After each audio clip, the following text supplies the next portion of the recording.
Hvaljen Isus i Marija, dragi mali prijatelji, evo nas ponovno zajedno. Kao i sve prethodne dane nastavljamo s projektom koji je nastao na inicijativu Gradske knjižnice Kaštela. Projekt pod nazivom Ostani doma i slušaj biblijske priče za male u velikome tjednu.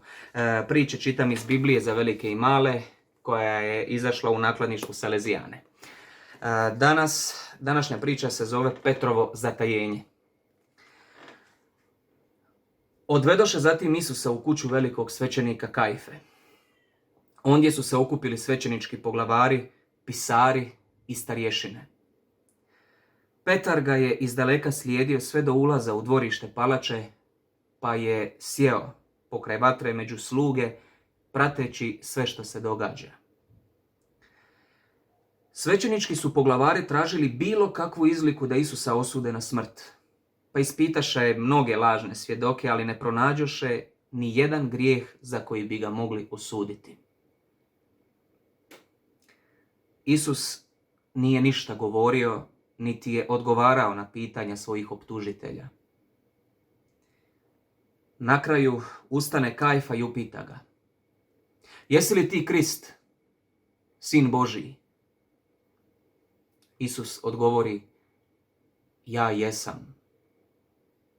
Tada Kajfa poviče: "Jeste li svi čuli? Huli, zar nam treba još svjedoka?" Svi uglas odgovore: "Na smrt, na smrt!" Pa počnu pljuvati po njemu i udarati ga. U dvorištu se jedna služavka primaknula Petru, pogledavši ga pažljivo, i reče mu: "Već sam te vidjela. I ti si bio s Isusom Nazarečaninom." Petar zaniječe: "Ne razumijem što govoriš." Ona nije odustajala, već je svima nazočnima govorila: "Aha, prepoznala sam ga. On je jedan od njih." Petar opet zaniječe: "Kažem ti da griješiš."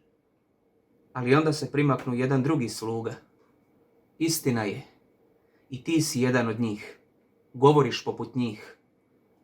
Tada Petar prestrašeno reče: Ne, kunem se, ne znam čovjeka o kojem govorite." U tome trenutku pijetao zapjeva. Petar se sjeti Isusovih riječi: "3 put ćeš me zatajiti prije nego se pijetao 2 put oglasi." I Petar brizne u plač. Grlim vas, čuvajte se, vidimo se ako Bog da sutra.